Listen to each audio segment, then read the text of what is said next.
Welcome to Fit to Be Real. And a little extra. This is a very special 40th episode because the guest that we have was our guest for our 4th episode. Woohoo! So, full circle. And it's also special because we have absolutely no idea what we're talking about. But we also, I think we really need what we're about to talk about. Yes.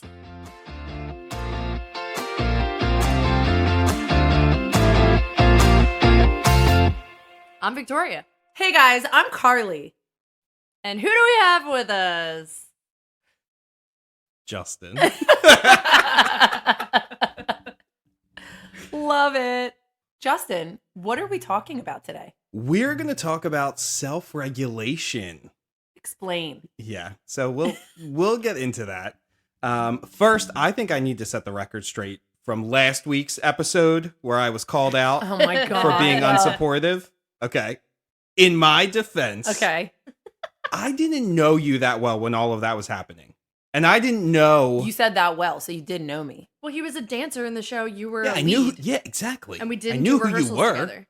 No, I knew you in the shows, but I didn't know you well enough to know all of that was going on. I was friends with Victoria before I was friends with you. So. You just wanted to get that on Any record. chance I get to And- say that. It's all right. He was working at Aeropostale at the time, so. I never worked there. But Okay. that's Never mind. Where'd you work? Hollister? Hollister. That was college. Oh. I can see. Never mind. Whatever. It doesn't even matter. I don't even care. So basically how I got, I don't want to say interested in self-regulation, but how I learned about self-regulation was I have willful children. And Carly has one willful child. Dean. I have 3 Deans. Okay. I love when you say that. So basically, they're great. Other people say how great they are, which they are great. My kids are great. Everyone else says how well behaved they are. However, at home, they can be a little crazy at times. Carmela has a phrase for that, though, doesn't she? Yeah, it's house, devil, street, angel. Yes. Yeah. Which is Very like much a good so. thing. Yes, it's a great thing. And it means that they are comfortable enough at home to truly express how they're feeling and know enough to not do that in the outside world. I mean, I've told you when Caden has been over, one of Justin's only son, I'm like, he is so polite and so good. And Yeah. you're like, what?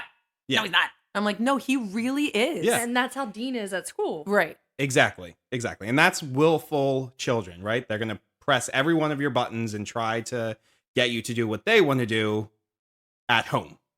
So it's hard when you are trying to figure out how to be a parent to that type of kid, right? You don't get an owner's manual when you have a baby. You don't know what to do. So to figure out, what is the best approach to that, to handle those emotional outbursts when they don't even know how they're feeling, I started researching and looking at books, and I found out about self-regulation. And so before I talk about what self-regulation is, I feel like we should talk about what it isn't, because a lot of people confuse self-control and self-regulation. And Carly's raising her hands right now. No. She's raising the roof. That's true. She's raising the roof. Because when you said you wanted to talk about this, I was like, oh, yeah, self-control. I just that's what I thought it was. Yeah. Different. Right. Okay. So, Carly, in your opinion, what is self-control? Self-control is the ability to stop yourself when enough is enough. Yeah. Kind of, yes. So it's the ability to stop, to ignore impulses and emotions that you're having and prevent you from doing something or acting a certain way. And a lot of people think self-control is the end-all be-all, right? Like, I'm sure a lot of people think you guys have good self-control because False. you are, you eat healthy for the most part. Yeah. You exercise regularly. Yeah. And there's this perception that, self-control is a muscle that we need to strengthen, and we need to make sure, we are this unstoppable force with self-control. And it kind of sets us up for failure, because then inevitably we relapse, right? We don't have self-control in an instant. And that can make us turn and say, you know what, forget it. Yeah. If I'm trying not to eat those sweets, maybe I have a cookie and I'm like, oh, I messed up. Screw it. I'm going to eat the whole cake now, or things like that. That's me with Oreos and Yeah. the whole Oreo sleeve. I say I'm going to have exactly. one, and then I have whole sleeve. But it's also beyond food. This is also something that you have said a few times, that you're a reactive person. Yes. So that would be part of self-control, of wanting to respond and not react. Correct. So think of like a river and a dam, right? You can put a dam up. You're a dam. That's okay. You can put a dam up. No, really, let's be serious. No, that's good. Okay. So are you the beaver? So there is no beaver. Isn't a dam stopping a river? Yes. So but a dam doesn't, there's man-made dams. Think No, of the you're a Hoover beaver. Dam. A beaver didn't build the Hoover Dam. His name was Mr. Hoover. Herbert? Herbert. Please Also- don't start singing Annie. I was gonna say. I knew it was coming. We'd like to thank The you, show tunes Herbert were coming out. Hoover, for really showing us the way. I knew it was going to happen. Anyway, go ahead. About a dam. Moving on, yes. So think of a dam and a river, right? The dam is your self-control. The river is all of the emotions and impulses and stressors that you're having in your life. The dam can hold for so long, Yeah. but if the stressors keep coming, if the emotions keep coming, the impulses keep coming, eventually that river is going to overtake that dam, Correct. right? So that's kind of what self-control is. Like you can't, it's not, inevitably it will fail. The dam will fail. The dam will fail. Your self-control will fail. It's Okay. not, self-control in and of itself is not something that can prevent impulse control. Okay? So that's where self-regulation kind of comes in. So self-regulation is the ability to reduce the stressors that you are having emotions from or impulses from. So it's trying to identify those stressors and reduce them so that you don't get to the point where you are dysregulated and overwhelmed and just out of sync. Which basically means your nervous system is out of whack. Correct. Oh, I'm so glad you brought up nervous system. Is it like your vagus nerve? I'm actually going to talk about Shut your vagus up. nerve. Your vagus Stop. nerve. Carly thinks it means going to Vegas and partying. So Yeah. Don't She's get too doing excited. a strange I'm dance so- with her so guns. doing gang hands. signs. Okay. Wait, before we go on, Okay. can this be, I know you're talking about your kids and self-regulation and Oh, yeah. self-control, but this is adults too. So yeah, so right now I'm just talking about self-regulation. I got into this path because of looking up ways to help my kids identify their stressors so they aren't getting overwhelmed. Right? Because that's what happens. They get to the point where, and we all do this, kids and adults, we get to the point where enough is enough. We're overstimulated, we're overstressed, we're overwhelmed, and then we have to figure out some way to come down. And for us adults with our brains developed, fully developed, some more than others. Why are you looking at me? Right? That's hard enough for us. Imagine what it's like with kids who are still going through that Yeah. development like stage. So that's kind of how this started, but this applies to everyone across the board. Because the dam is up right now for me. There's Yes. a little leak, Uh-huh. and I do not want it to burst. And Yeah. I'm at the point where it's going to burst, and it's not going to be good. So take me back. We're going to help you, Carly. Okay, We're thank gonna you. help you. A part of your brain is called the limbic system. And it's also called your reptilian brain because this is something that, all animals have. It's the basic brain fight or flight idea. So it is tied with your emotions and the main component of it is your amygdala. So the amygdala is a part of emotional response and memory creation within your brain. And that activates your sympathetic nervous system, Eek. which is where fight or flight comes from, right? So like you have cortisol rushing through your body. It creates that fight or flight response when you are addressed with stressors in your life. Right. And the base of it came from back when we were cavemen. You would see a saber-toothed tiger and you would have to either fight or run for your life. And that is why that's rooted in our reptilian brain. Another part of our brain called the prefrontal you kind cortex. of look like a caveman right now. Thank you. Because my beard. He has Yes. a very long, burly beard. So the other part of He our doesn't brain. care. He doesn't care. Moving on. Okay. Stay on track. Sorry. I mean, you're being very legit right now, and I'm having a hard time concentrating because I'm like, am I talking to Justin or somebody that knows stuff? Yeah. And it's the weird. same person. So continue, Okay. sir. I'm going to try. Somehow what that was happens. an insult and a compliment. All into So one. keep going.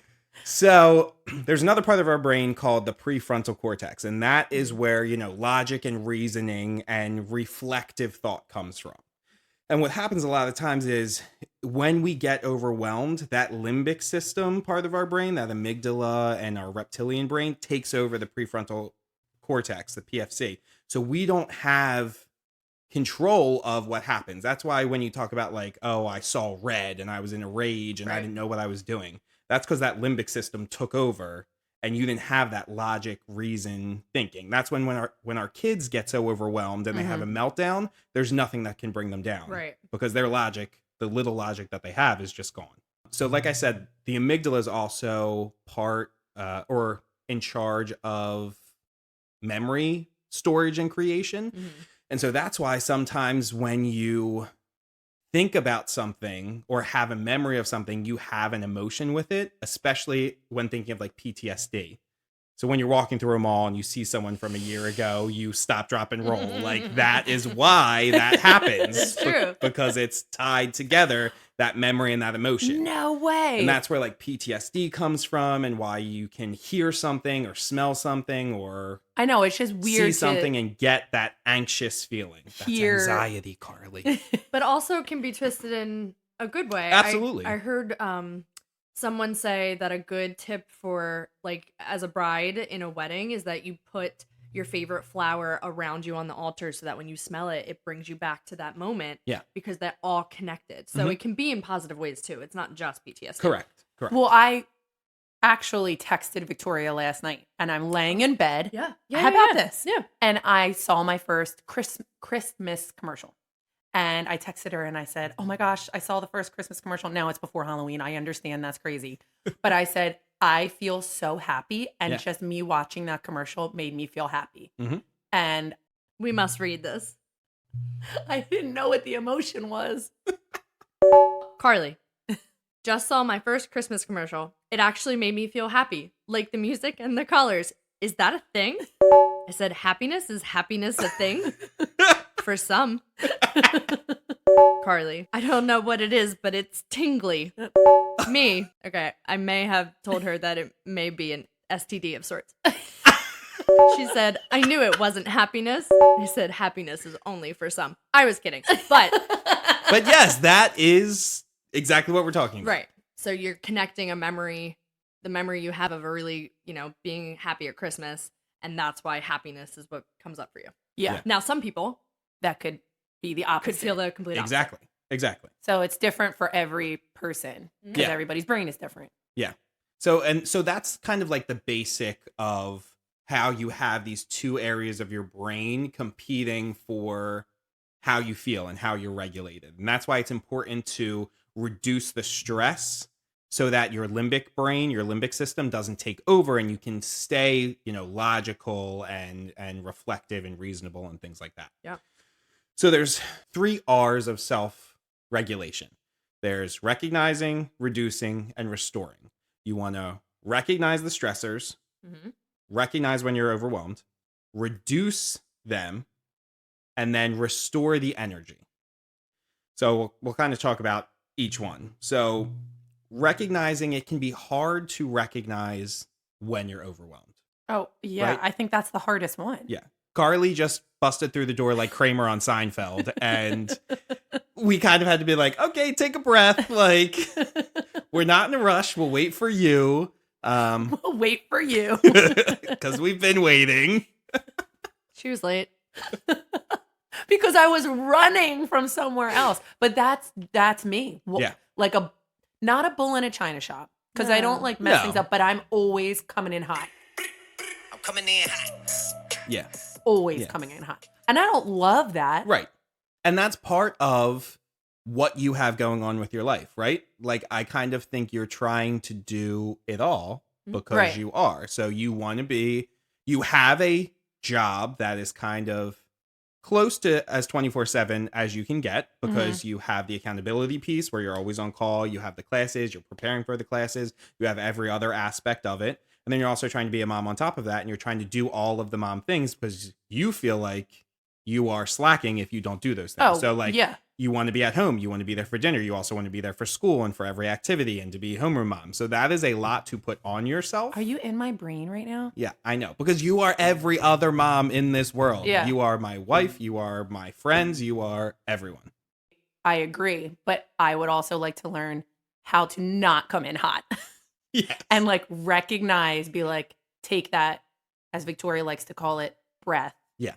Yeah. And That is not a wild thought to breathe. It's not. If you don't breathe, you are dead. It is the first thing you do when you're born, and it is the last thing you do before you die. You are somewhere in between right now. Close to death. So close. Anyway, continue. Regulate me. Oh, God. But it's true. So accept. I mean, it's like anything. You have to accept that you're in the moment of that. And this, yes, we've looked at Carly as subject matter number one, but yeah. everyone does this. Yeah. Yeah. And really realizing that you are overwhelmed and then figuring out what your stressors are is the only way to start regulating them, because you can't fix something you don't even know is broken. Right. Exactly. And so there's kind of so when we're thinking about self-regulation, when we're thinking about being overwhelmed, there's different levels of arousal. And before we say anything, arousal means state of alertness, okay? Because I knew if I said the word arousal. I am a child. I Okay. am a child. You might as well just say doo-doo as well. So, there's different levels of arousal. So there's hyperarousal, and that is when you are overwhelmed, your heart is racing, you are anxious, you might be scared. So you're hyperaroused because your sympathetic nervous system is pumping cortisol through your body. Your heart rate is going, you are paying more attention, lights are brighter, sounds are louder. It's like when you're, tell me if I'm wrong, when you're going to be late for something or you're lost and you have to turn the music down. That's exactly what it is. But that's not going to help you. But Yes. that's what we do. Yeah. All the time. 100%. I was Okay. going to actually say that. Yes. All right, cool. Because everything, all of the stimuli seem larger. Yeah. And you are trying to focus, but it is difficult to focus. So Yeah. that's kind of hyperarousal. Right. Then you have, the moderate, where you're calm but not tired. You are paying attention, but you're not overstimulated. You are ready to learn or to complete a task or do anything that you need to be doing. And then there's hypoarousal, which is where you're kind of in a zombie state, right? You were just overwhelmed and now you just are disassociating with things. You don't have the energy for anything. You can't pay attention and focus on anything. You basically crash. Yes, exactly. Like a sugar crash. And so what happens if we don't know how to, sugar crash, sure. What happens if we don't know how to regulate ourselves? We'll go from stages of hyperarousal to hypoarousal. So we'll get like crazy overwhelmed, stressed, manic, running around, doing everything. And then we Carly. crash. And then we're in hypoarousal where we're just like a vegetable on the couch. We Me. don't have energy to do anything. Uh-huh. Yeah. Yeah. So that is why, recognizing is so important. So when you're in those moments, it can be difficult for adults to really say, I'm overwhelmed right now. Mhm.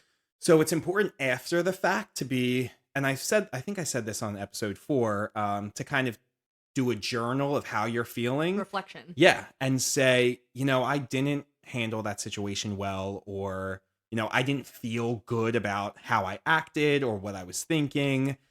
I'm going to write that down, because after a while you can start getting ideas of trends or common themes of what is getting you to that point. Yeah. And so if at any point something like you just feel something got you stressed, write that down so you can keep track of that. Yeah. It's not going to be something that happens right away, but over time you'll see those trends of, okay, I was really stressed in this moment, and that's a problem.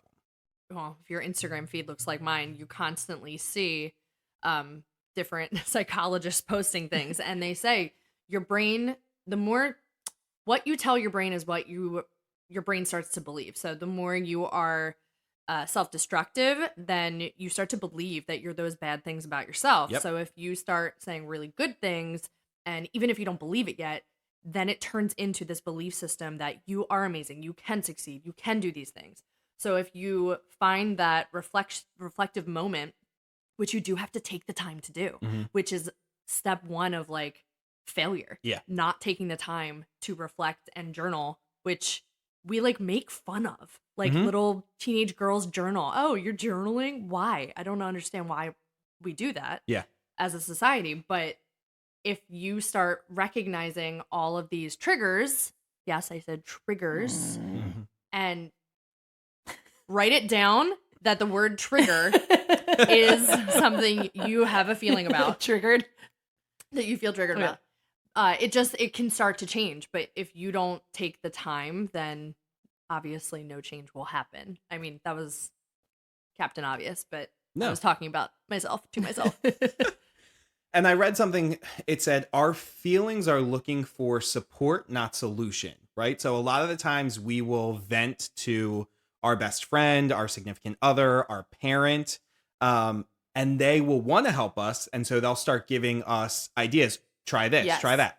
I don't want to hear that right now, Yeah. right? Our problems are looking for support. Our feelings are looking for support, not solutions. Yes. And sometimes just saying that, like me saying it to you, saying whatever my problem is, venting to you, will help me realize, okay, maybe this is what I need to do, or I'm able to think about it more because I'm verbalizing it to you. I just had this conversation with Mom. Yeah. What's up, Mom? And you can vouch for me. In one of those venting moments, or just even before it gets to that blow up, you just want someone to be like, I hear you. Yeah. I totally understand. I'm not fixing this, but like I've been there too. Like you just want someone to be on your side. On your side. Really, without giving you solutions that you're not going to take in that moment. That moment is not going to be like, you know what? I understand what you just said. I will do it like that next time. It's like, Right. no! And it's Yeah. this, Exactly. angry red that you see Mhm. of there's no solution. Yeah. Just let me bitch. I mean, Yeah. the vent is the solution sometimes. Yes. So just like 100%. leave it at that. Yeah. Yeah. It's hard to do if the person you're talking to is not aware of that. And I think I said this, or we said this in a different episode, of a good way to approach that if you are someone who maybe people vent to a lot is, do you want me to listen or do you want me to help you? Yep. And then that person who's venting can give you the answer that they really do want. And 9 times out of 10, it's, I just want you to listen. Yeah. Oh, absolutely. And But I we think don't do that's that. great. No, we don't do that. We go to, because, and it comes from a good place, right? Like we Oh, just yeah. want to help each other. Yeah. But that's not the best solution. Yeah. And that venting can be a reflective process too. So yes, journaling is great. We should be journaling. However, that venting, that talking about that emotion or that process or that line of thinking, that can also be reflective too and help us get to a better place of understanding. Yeah. And then the other thing I wanted to say was it's harder to spot, not always when you bust through a door, but it's harder to spot a dysregulated adult because we've learned how to cope with it, right? Like kids, it's easy to spot. They're having temper tantrums, they're freaking out. Right. Adults, we've kind of learned how to deal with that so that we can be part of society. Yeah. Because if we had a meltdown in Target because Starbucks ran out of whatever our creamer is, then we're gonna not cry and pound on the ground because everyone would stare at us like we're crazy. Right. What are we talking about? She's I don't know. disassociating. No, I was thinking about recognizing it. Like one of my things when I recognize that enough is enough a little bit is when you write out a text message to somebody. And then what I normally do is I send it to Victoria. And sometimes she's like, it's not worth it. Yeah. Don't send it. Mm. You basically have to read it again or send it to somebody else because I'm reactive. So I'm like, oh, this person texted me. I'm going to text them back A, B, C, and D, blah, blah, blah, blah. And she's like, don't.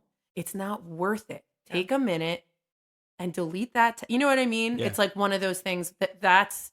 It's hard in the moment, though. It is very hard because if I didn't have it to send to her, I'd be reacting all the time. You know what I mean? Thank God Victoria tells me not to react. Yeah. Well, it's just, but sometimes everybody needs that person. Like, I need that person. Yeah. I'm still looking for that I was just person. gonna say, wait, I'm raising my hand. I'm like, I'm right here. Victoria's like, if they're out there, let me know. No, because Carly's like, yeah, get them. But no, it's hard to, or it's necessary to have that person to go to, because sometimes, even in the process of trying to do it on your own, we're not meant to do everything independently. Yeah. Like, being an independent person is something that we're driven or told to become, but we need people. We need connection. We need people as a human being, and that person to have on the other end of the phone to be part of your self-awareness to a degree is absolutely necessary. And it's okay to have those people. Like, if you need to reach out to me to do to send a text message to someone like that, that doesn't mean you can't do it on your own. That, you know, that like you are doing it on your own. That's why you're doing it, type of thing. Like this morning when you were making everybody late for a field trip. Oh, well. True story. But think about it. 20 minutes late for the bus to wait. Yes. Is everything supposed to be planned? Yes. Guess what? No one's dying. Everything's going to be okay. Yeah. It's all relative. It's all relative. And it's hard to come down to that if you're in the middle of that moment. Right. Like, and literally. again, our brain is created from being back when we had to survive, you know, saber-tooth tigers, and it is still functioning like that, and we have that same reaction to things that are not as important or stressful as that was. And that's the thing, though. Like, I think 90% of the things that we all stress about don't need to be high stressed situations. Yeah.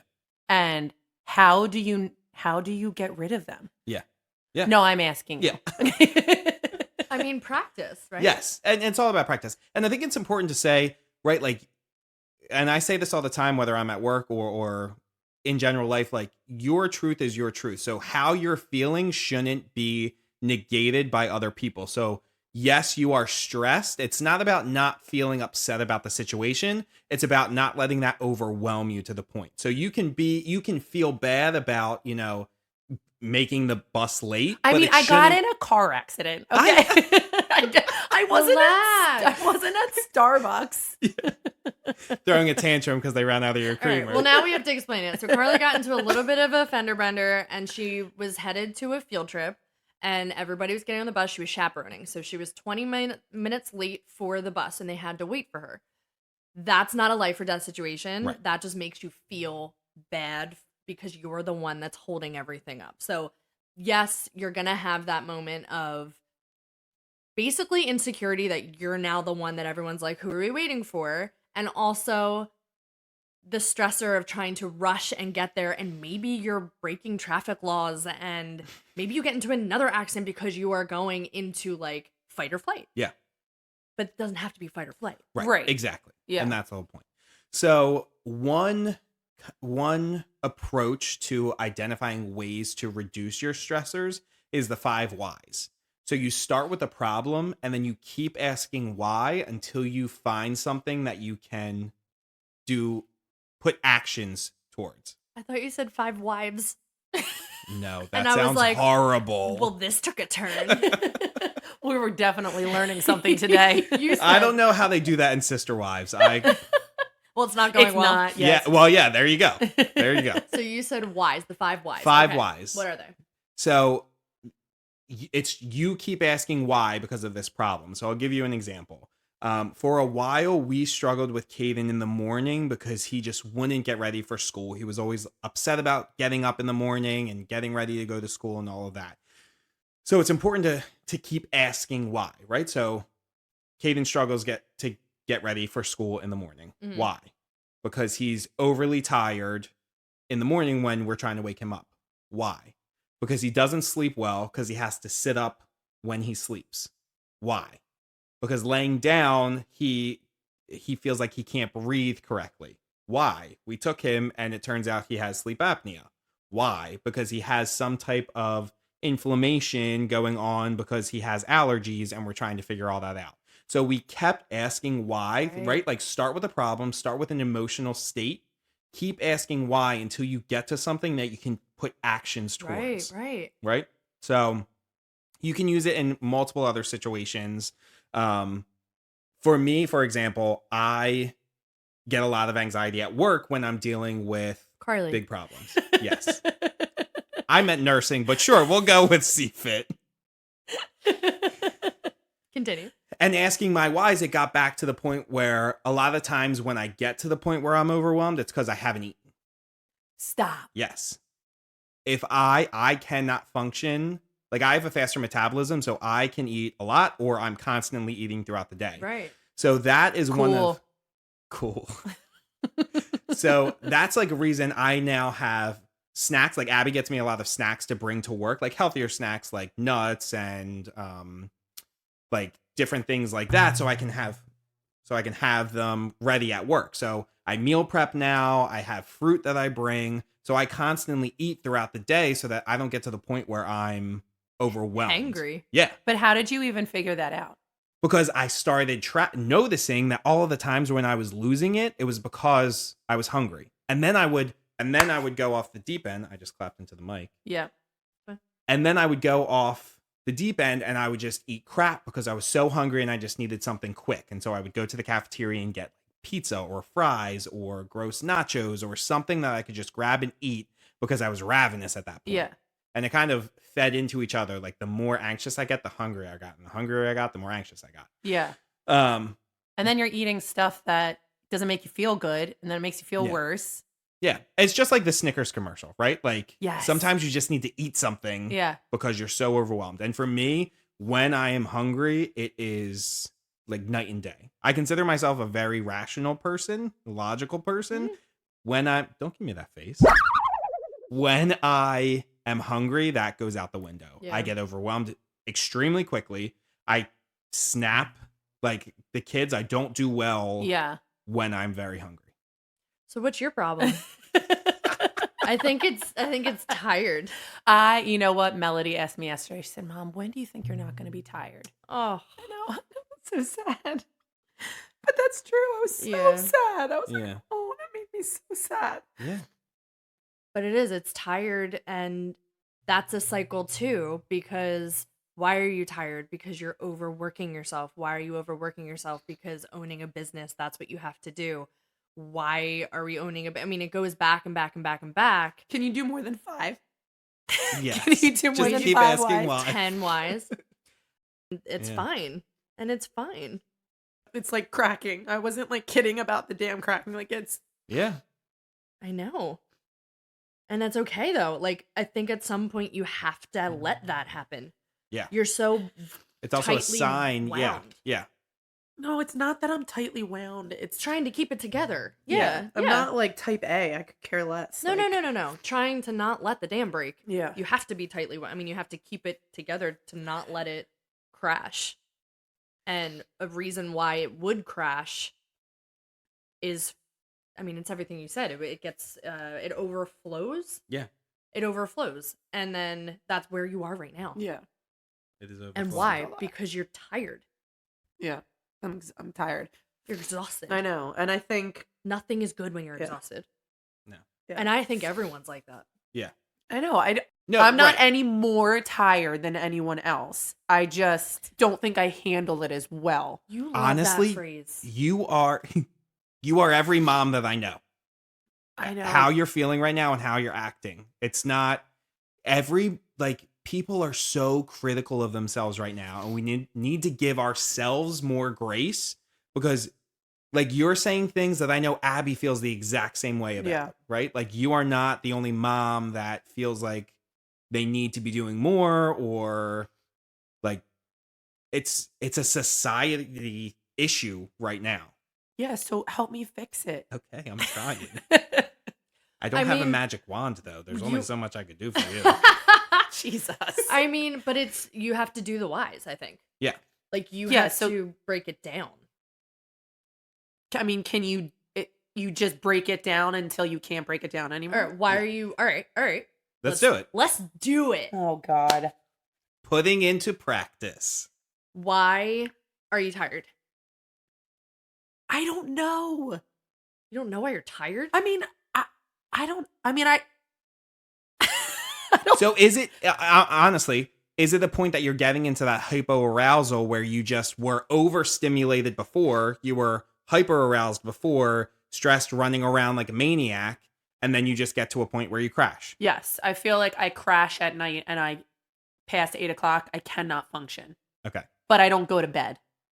Okay. Well, that's a Right. problem. Yeah, because then I'll be like on the computer or doing other things, or I just can't fall asleep because my mind is racing.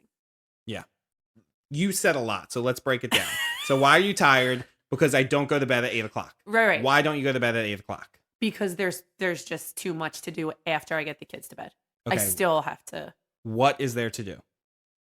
Like, what is one of the biggest things you do after the kids go to bed? edit videos and respond to emails. Why are you doing it at that time? Because that's like the only time I have to get on the computer. Because my day is so crazy busy. What fills your day? The work, the kids, teaching, planning to teach. I mean, all the things you said earlier. Yeah. Fix me now. So honestly, like you need, My organization skills are not great. right. Like you're doing so much. You only have two hands. Yeah. You only have two hands. Yeah. You can only do what you can do with what you have. And I think you're putting more on your plate than you can handle. So you need to figure out what can give or move or fluctuate. And it doesn't necessarily have to be like your kids are what you're giving away or your work is what you're giving away. But there needs to be some type of better balance because right now you're unbalanced. Yeah. And I think I could be better organized or also, what's it called? Not deliberating. Delegating. Yes. Well, I mean, this is like our 75th million episode where you have to learn how to ask for help. Yeah. Because we talk about that a Yeah. lot. You used to be good at trying to start doing that, this is part of it that once you get to that burnout point, you stop asking for help because that's overwhelming. Yep. Right. Because then everything becomes even more like the not fight or flight, the stakes become even higher when you are even more tired. Right. Instead of being self-aware and being able to be like, okay, I'm only one person. What can I give this person to do? What can I not worry about doing at all? Well, I'm a control freak. So that's like, I like being in control. Carmela, did you hear that? Carmela, did you hear that? I got in trouble the other day because I said, well, Carly's a control freak. Oh, I am.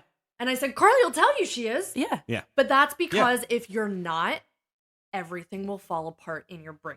Correct. Right. That's how you feel. That's how you feel. So you're not, I don't think you actually are. I think right now there's so much happening between what we're doing at CFIT, which a lot of change is currently happening, and that might be the most stressed thing in your life right now. Yeah. Because what brings the change? Hopefully it's successful. Yeah. There's no guarantee that it's going to work, Right. but we're going through the changes. So that's the biggest stress. Can you give that away? No, we have to go through that. Like, we have to. So the control for you is that if I don't handle and get A, B, C, D, and E off of my list done by today, by myself, figure this out, get that one to practice, get this one to practice, don't have a second car yet, but we're going to figure it out. All of these things, you have to be in control. Yeah. Like, there's no option. Yeah. Mentally. But I think being more organized about it and not like looking at the day and saying there's 12 hours. Yeah. And being like, there's not enough hours. I'm not going to get it done. I mean, there are. Right. There are. And do you also feel like you need to fill those hours with things or you won't be successful? Yes. If I sit down, I'm like, oh no, I should be working. And like also with your kids, like, do you feel like you need to have something planned for them to constantly do? So my mom would say yes, but I don't. And is that a reflection of just you thinking that that's not? I don't know. I mean, yesterday we went to the Renaissance Fair. The week before that, we went to Legoland. Like, we're always somewhere. Yeah. Yeah, we are always Because somewhere. you want them to have, honestly, I think this is why. You want them to have these amazing memories and not remember how busy and tired you are. I think that's why. Yeah. And guess what? They're gonna have those amazing memories. Yeah. They're absolutely, but the sacrifice is like your mental health. Yeah. And like your ability to function. I will tell you something. I just learned this year that my dad worked a second job when I was younger on the weekends. He worked 7 days a week. I had no idea. You I didn't don't- know? I don't remember that. How do you not? I How? don't know. How? I was like 7, 8, 9 years old. I do not remember that. He worked every single day, and I don't Really? remember that. I remember him. I remember doing things with him. He coached me. We He did coached stuff. you at He the was a same coach. time? Yeah. But he worked every day. I don't remember that. I don't remember that because Yeah. that wasn't a key Yeah. memory growing up. Yeah. Vacations were a key memory and the important stuff. I remember him. I remember him being there, Yeah. but he wasn't there a lot Yeah. because he worked every day. Yeah. So they're not going to, Yeah. you are not disservicing your children by not doing extraordinary things constantly. Yeah. No, I know. That's true. And mom was what you're doing. Oh, I know, but I think she handled it way better than I. I feel like she would probably No. say otherwise. I think we don't remember. She crashes at night.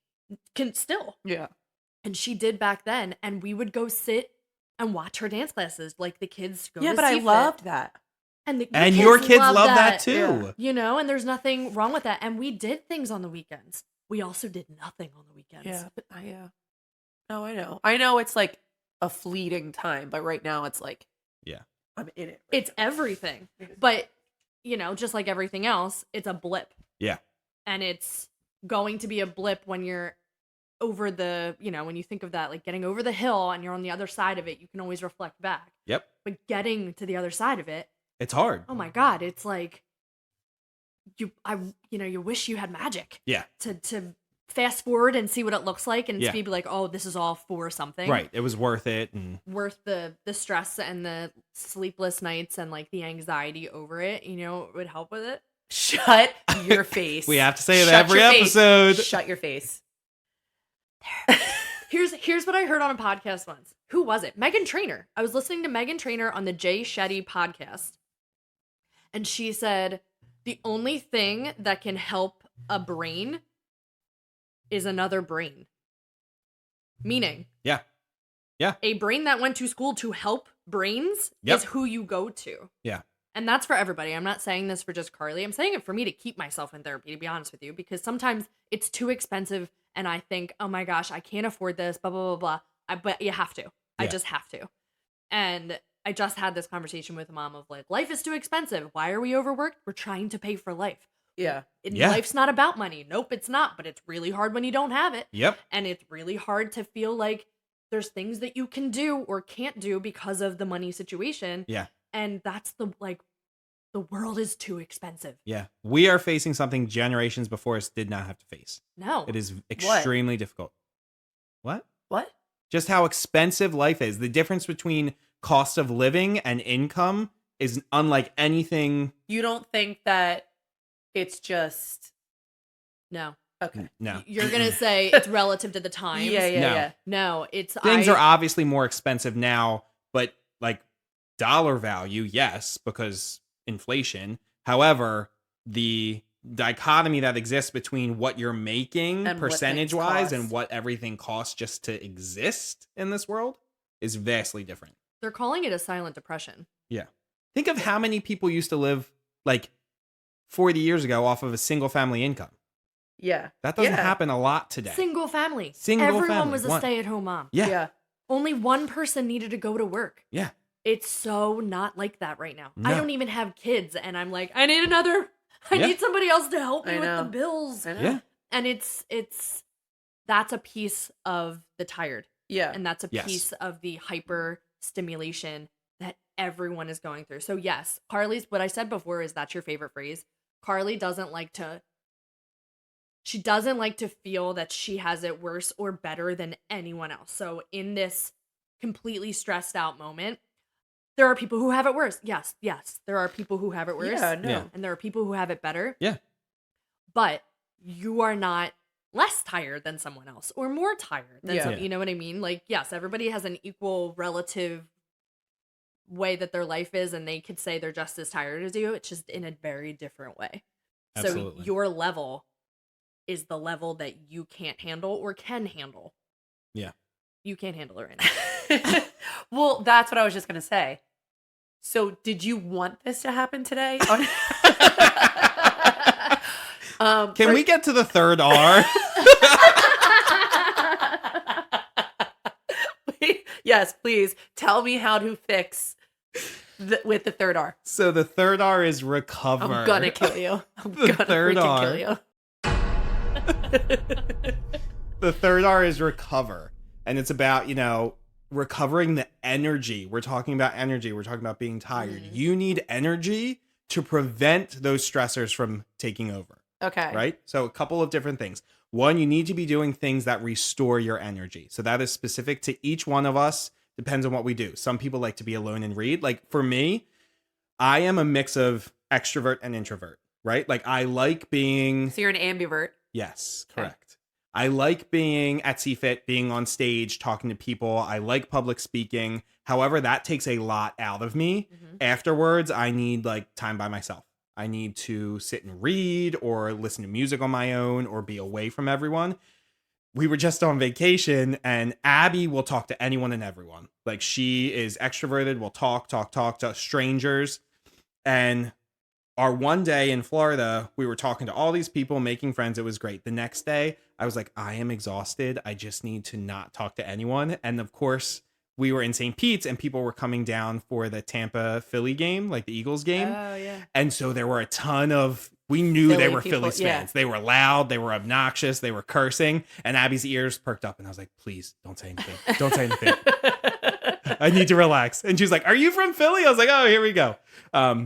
But so like I need that space away to restore my energy because if I'm constantly Yeah. extroverted, I'm done. I don't have anything left. I think that's exactly how you are, but you don't let yourself. Yeah. Because if you're sitting still and restoring or relaxing or resetting, whatever words you want to use, you're not being productive. Yeah.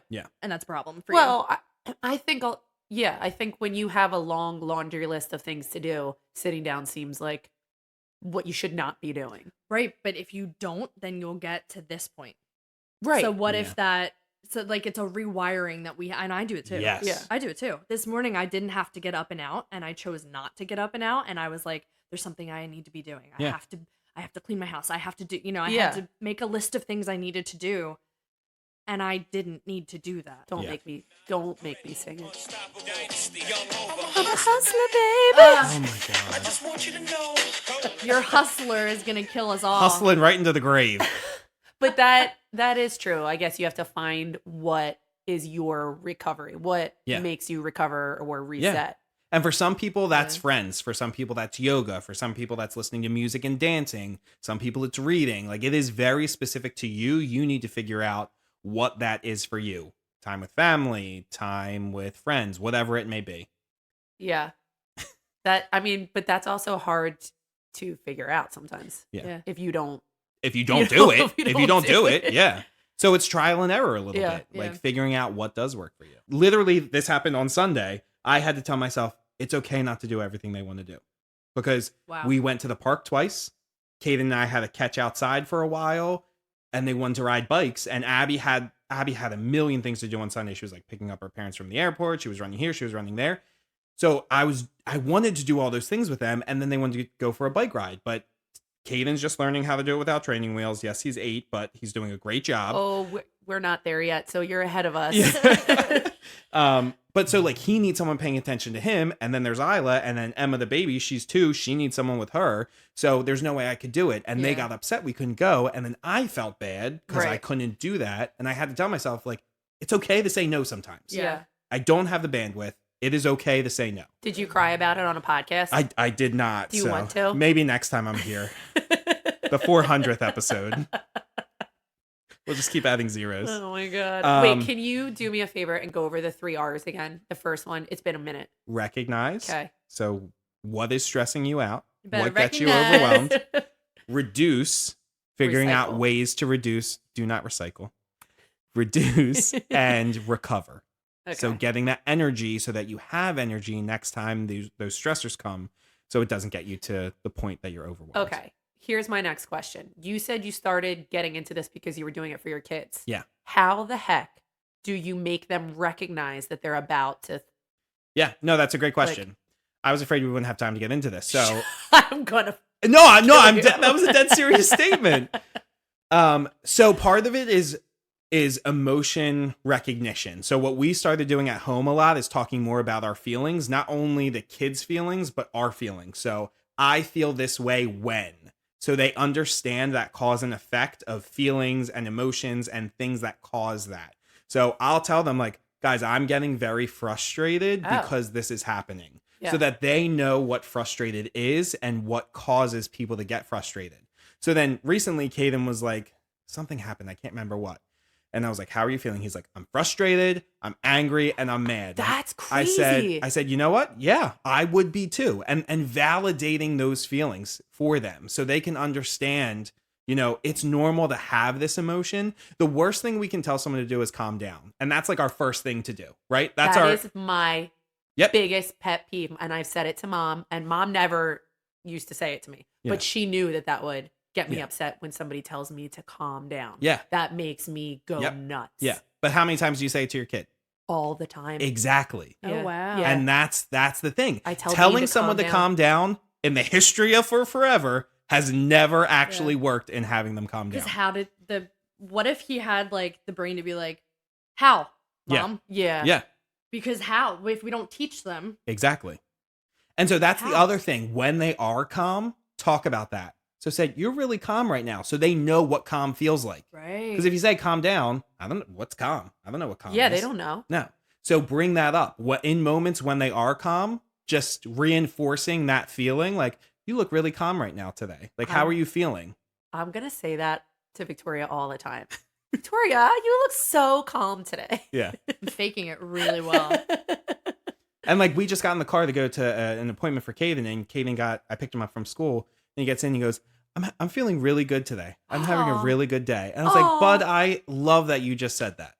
Because they're learning emotions and they're learning feelings Yeah. and they're learning how to attach that to Yes. things that they're going through. Yeah. It's such a big deal. Yeah. Yes. Because their brains are developing. They don't have that. They don't have that vocabulary. They don't have that knowledge of cause and effect and linking things. So we kind of have to talk about it commonplace so that they can build on that. And if they have that recognition as a kid, imagine Yes. what they will be like on a podcast, talking about it and being like, yeah, I know. Yeah. You know, you Yeah. won't be 38 being like, help me, Justin. But there's nothing wrong with that. And No. and it just like No, I know. I'm just kidding. everybody, if we all learned this at 8 years old, I like know. what you're talking about, Yeah. think of how different the world would be by the time you're 30 to 38, whatever plus. I mean, there are women and men in their 50s, 60s that I could send this podcast to thinking of they don't know anything about emotion. No. Because they were not taught one Yeah. thing about Yeah. emotion. And they're the ones who taught our parents. Yeah. And our parents are the ones who, I mean, it trickles down. Generational trauma. Not that it's trauma, but No, it is trauma. Yeah. Abandonment, not educated about emotions, that's Yeah. a trauma. It's Yeah. a small trauma, but it's a trauma Yeah. because then when you are in your 30s or 40s and it comes up to the surface, Mhm. because that's when life is the most stressful, how do you deal with it? You have no idea. You were never taught. yeah. But we were good with emotions as kids, and you know, We're highly sensitive people. yes, I tend to do this fun little breakdown at least twice a year, and I was coming up on it, and it's so this was my last of the year. Okay. But the difference now is that you feel better when you cry to a degree. Yeah, You let sure. it go, but now you got to take the action so Right. that maybe it's only once a year or maybe it doesn't happen at all. Yeah, You know, for the next year, the next time. I mean, everybody's still working through that. but I do think the recognize out of the 3 R's. I mean, sure, recover, sure, but I think recognizing it is like it's so hard. Yeah. Especially when you're in it. And it's because that daily. logic part of your brain isn't functioning. Mm-hmm. The limbic system is taking over that prefrontal cortex where your logic resides. Oh my God, can you say all of that again, please, and slower? The limbic system of your brain Yeah. is taking over the prefrontal cortex where logic resides. Okay. And there's a bunch of ways to, once you recognize, tell me if I'm wrong, once you recognize overstimulation in the moment, like once we're good at this, I'm literally about to say this. Keep going. once we're good at this, you can say, hey, like, I'm going to put the things down in the kitchen. I'm feeling really overwhelmed, right? So that's recognizing. And there's somatic ways to do this. Justin's yes. freaking out right now. He's so happy. You guys have like given me layup after layup. I swear to God. But so, I mean, I'm sure Justin's going to explain what that means, but a way of somatic response to help yourself and your nervous system calm down. Yes, breathing, but sometimes it's shaking. Mm-hmm. And I do that when I'm with people for too long. I like shake the energy out to try to get new energy in my body. And that helps me like get energy, which it's a lot of energy to say in one sentence, but dancing, shaking up and down, dropping your heels to the floor, feeling more grounded, tapping your face or tapping your chest. There's so many ways to look into it.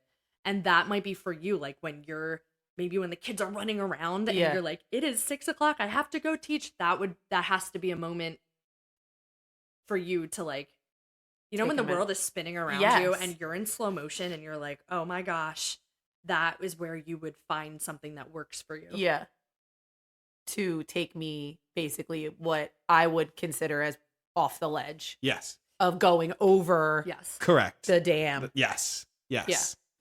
So there's a bunch of different ways you can do that. Exactly. One is a somatic movement, heels to the ground, bare feet to the ground to ground yourself. Those are all great ways. Another way is for humming, singing, or gargling water. What? Because it activates your vagus nerve. Yeah. And your vagus nerve is responsible for activating your parasympathetic. So we talked about the sympathetic nervous system before. That's fight or flight. Your parasympathetic nervous system is rest and digest. So that is what's going on when we're not in that anxious state. Mm-hmm. So that humming, that singing, that gargling activates that nerve, which activates that nervous system. Jeez. Another way, like you said earlier, is saying 3 nice things to yourself. Mm-hmm. Because eventually your brain is going, if you do that enough, your brain is going to catch on to that and kind of get rid of those intrusive thoughts about how you're not good enough or whatever it may be, and replace it with all of those positive thoughts. Have a healthy electrolyte drink, so coconut water or something like that, not Gatorade or Powerade or whatever, but something that has electrolytes that's healthy, because your nervous system uses electrolytes to function, and part of that may be that you just don't have enough for it to function properly. Right. Eat a snack. Your blood sugar may be low. I'm pointing at myself right now. That is a huge stressor for me. Yeah. So eat a snack, get your blood sugar up, do something like that. Other ways are deep pressure. So if you grab your wrist and just squeeze really tight, a lot of people don't like sensation when they're overwhelmed. Like I said, sound is louder, lights are brighter. Sensation, even a light touch can be too much. Yeah. Like, do you ever have the feeling that your clothes, you just can feel your clothes on your body and you don't want them touching you? Yeah, sure. Deep touch. So light touch isn't good, but deep touch is good. So like grabbing your wrist and really squeezing can help to ground you and get you back. And then sometimes just crying into your pillow, just letting it out and getting it out, screaming into your pillow, crying into your pillow. Just that release of emotion can help bring you back and prevent you from taking that out on someone else. Do you know what's really funny? My mom told Dean to do that. And not the other day, but a little while ago, he threw like a little tantrum. And my mom was like, Dean, what did I tell you to do? He said, gee, Mom, I couldn't find a pillow. I couldn't find a pillow. Yeah. So he screamed. Yeah. Whatever. Well, yeah. But he knew. He was like, he had the to get it out. The good. Yeah. Yeah. I mean, I've told Caden that before, and sometimes he will do that. He'll go up to his room, he'll lay on his bed, and he'll like scream into his pillow to get that energy out. Kind of like you said, shaking it off. Mm-hmm. It's just a release of that anxiety, that negative energy, and getting it out. Yeah, because the more you store it, energy is fluid, and emotions are fluid. So they're meant to flow through the channels. Right? If you think of your body as one big tube and one big channel, which is, the energy has to come in and it has to flow back out. So the more that we pull it in and hold it in there because we're stressed, sad, angry, and we want to try to repress them because we don't have time to deal with it, or we don't want to deal with it, or it would hurt too much to deal with it, and they get stuck in there, then think of that as your ceiling. Yeah. So then everything's getting piled on top of it, and it's overflowing out of the canal or out of the channel of your body, and then it gets to the point of a breaking point. Right. Yeah. So you have to let energy flow. So if you want to cry, cry.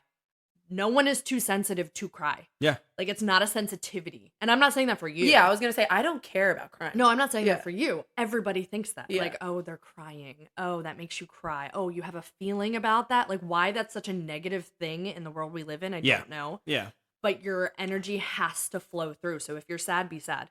If you're angry, be angry. But you have to find that reflective moment as to, okay, why am I angry? Yep. Why am I sad? Or else you're in a state of depression. Yeah. Right. Because you're not working through it. You're just letting it be for too long. It needs to be a learning opportunity. So it has to flow.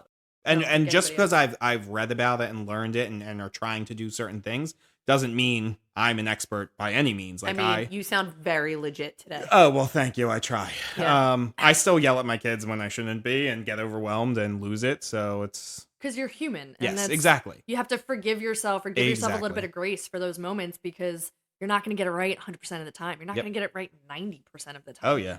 But there are going to be times that you get it right and remember for the next time, so that maybe that percentage gets a little bit lower. It's Mhm. never going to go away, though. Yeah. Unless you do this religiously Yeah. Yeah. all the time for yourself, for your kids, for the people around you. Yep. That's I give you a big pat on the back or commend you for going into the research of, like, how can I help my kids Yeah. figure this out when I don't have this figured out, because I don't think a lot of people do that. No. And this is such a good episode to come back to. I'm going to come back and listen to all of the things you said about the brain. There's so much in the brain and the nervous system, Mm-hmm. and there's so many ways as a whole we're not taught about it. Yeah. Oh, absolutely. We're not taught about how to regulate the nervous system. Yoga is a big part. I learned all this in my yoga training. yeah. Yeah. That's the only reason I know this. Yeah. That's all science. Like, I would have been like, oh, that's a medical thing you have to know. I Yeah. learned about this from Fit to Be Real podcast. How do you think I learned about the vagus nerve? I can't. What happens in the vagus nerve Stays stays in the vagus nerve. No, it clearly is staying there because I'm not doing anything to fix it. Do you have any tips for us? Yeah. Other than everything you just said? So I would say the real tip for today is identifying one activity that can help you recover your energy. So what is that one specific thing to you that you know restores you and makes you feel like you again when you do it? Carly? That's pretty good. Okay. I You mean, gonna work on that? I got to work on that and I will report back. And for the real extra tip of the day, Do and you want me to say it? No, I Okay. do not. That's why I am saying it, so that you don't repeat it. Start journaling. So really start taking a look at how you're feeling, when you're feeling that way, what stresses you out, so that you can over time see what trends are there that you can take action towards. Because that's really important to fixing this whole thing and helping you get to self-regulation. Yeah. What does start journaling mean? Oh, I thought we got It away means from it. But I think that might be a good one for you, because Yeah. you get up earlier. You like getting up earlier to have coffee by yourself. Yes, Yeah. I do. In your house. That's your moment to maybe organize your day Yeah. and journal, and or I don't know. Yeah. I mean, that's something you'll have to play with, but maybe that's your time to be like, okay, I can handle this today. Yeah. Yeah. Even give yourself the thought that you can do it all, Yeah. Say 3 nice things to yourself Yeah. about it. instead of waking up being like, there's no time. And I think I do sit there sometimes as I take a picture of my mug of the day Yeah. and post it for you all to see. And I'm like, I don't know how I'm going to get through this day. But if you wrote it out, that might be your thing. Yeah. Mhm. I think that's a great And the idea. real extra tip is don't talk dear to me God. about this afterwards. No, but for real, Justin, what you've said has been incredibly insightful. I came in hot and I'm leaving like a puddle. All right. then it's exactly what needed to happen. Yep. It happened for a reason. We will bill you. Seriously, though, thank you, Justin. I think this is going to be a really awesome thing to come back to. Favorite this episode, put it in a place on your phone or a memory bank for you to come back to when you need the reminder to continue your practice, start your practice, do the self-regulation, because dysregulation is a state we all live in. And Amen. we're not born to live in that state. Nope. So obviously, like always, especially with the subject matter, you are always fit to be real. And always allowed to be a little extra. Or a lot extra.